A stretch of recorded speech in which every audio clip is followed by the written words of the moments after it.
picture this. You just survived a completely brutal workday. You walk through your front door, drop your bag, and make a beeline straight for the kitchen. You reach for a frozen pizza or like that pint of ice cream because you feel like you deserve a reward. We've all been there. Oh, absolutely. I mean, it's such a universal reflex. Right. And so for this deep dive, we're unpacking the insights from Dr. Daniel Amen's book, You Happier. This is actually episode 7 in our series. And today we're exploring neuronutrition. Basically, we want to know why your go-to stress relief is actually wiring your brain for anxiety. Yeah, it's a fascinating and, well, a slightly brutal reality check. Because what we treat as a well-earned reward in that high-stress moment is biologically classified as a sad food. Wait, a sad food? I mean, I have to admit, a warm, melty bowl of mac and cheese feels like peak joy to me. How is that sad? Well, it provides joy for about 10 minutes. But if we look at the mechanics of what happens next, it's a different story. Highly processed comfort foods are bioengineered to flood your brain with an unnatural dopamine spike. Okay, but dopamine is good, right? Normally, yes. But because that spike is so extreme, your body has to overcompensate. It literally diverts blood flow away from your prefrontal cortex. Oh, wow. That's the rational part of the brain, right? Exactly, the calming decision-making center. The blood leaves that area and gets sent down to your gut to process a massive inflammatory load. So you're physically draining the logical part of your brain just to process junk food. Yes, and that perfectly explains the brain fog and the sudden anxiety that hits an hour later. It's honestly like texting a toxic ex. You know, it feels good for 5 minutes, but leaves you miserable the next day. Or like maxing out a high-interest credit card for a short shopping spree. I love that analogy. Yeah. The instant thrill, but the physiological debt and the interest rates just crush you later. Right. You're basically borrowing tomorrow's happiness for today's stress relief. Precisely. So the core insight here is shifting your investments toward foods that love you back. Foods that give your brain the raw materials to synthesize serotonin and dopamine naturally without the crash. Okay, but let's talk about real-life application here. When you are running on fumes, it is incredibly hard to suddenly pivot to eating some meticulously engineered brain-protecting diet. Oh, I completely agree. Because, you know, we aren't all professional athletes trying to reverse aging with wild-caught salmon and blueberries for every single meal. Right, and the good news is you don't need a total kitchen overhaul to see results. I mean, the most immediate shift just focuses on stabilizing the brain's energy supply. Just through hydration and stuff. Hydration is huge since the brain is 80% water, but also through complex carbohydrates. Dr. Amen highlights a specific ratio for this.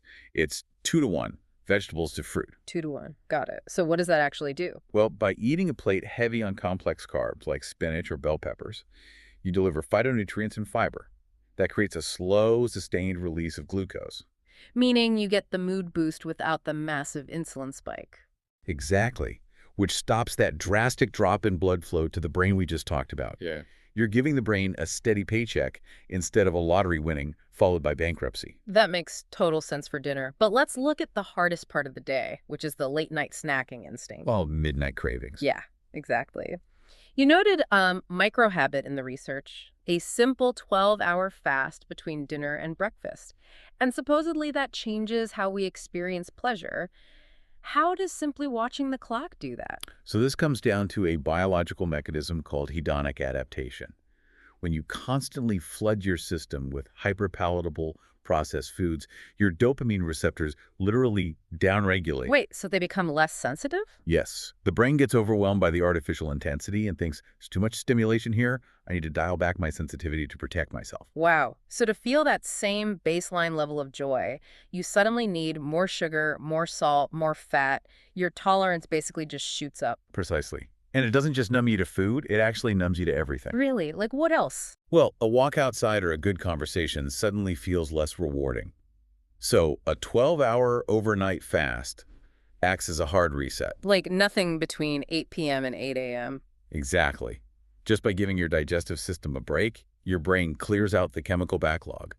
The receptors upregulate, meaning your sensitivity to everyday pleasures returns. That completely flips the script. I mean, if reaching for that late-night ice cream is just downregulating my receptors and making it physically harder for me to feel joy tomorrow. Then it's not a reward at all. Right, it's a punishment. I'm just jacking up my own tolerance. You are. You're punishing your brain while convincing yourself you're doing yourself a favor. But when you realize that, the cravings actually start to lose their power. That is a massive perspective shift. It is. Every meal becomes an opportunity to make your calories count toward long-term happiness rather than biological depression. Food really is a relationship, and it's Yeah. probably time to break up with the stuff that constantly demands more while leaving you drained. I couldn't have said it better myself. But before we wrap up this deep dive, I want to leave you with one final thought to explore on your own. We just talked about how a 12-hour fast resets those dopamine receptors, but neuroscience shows that sleep is the ultimate amplifier for that reset. Oh, absolutely. The glymphatic system. Right. During deep sleep, your brain uses that glymphatic system to literally flush out metabolic waste. But if you eat a heavy processed meal right before bed, your body prioritizes digestion over that brain cleaning process. You're basically blocking your brain from washing itself. Exactly. So tonight, when you open that fridge at midnight, ask yourself, are you feeding your happiness or are you just canceling tomorrow's clarity? That's all for today. Be sure to like and subscribe to get notified about the next episode.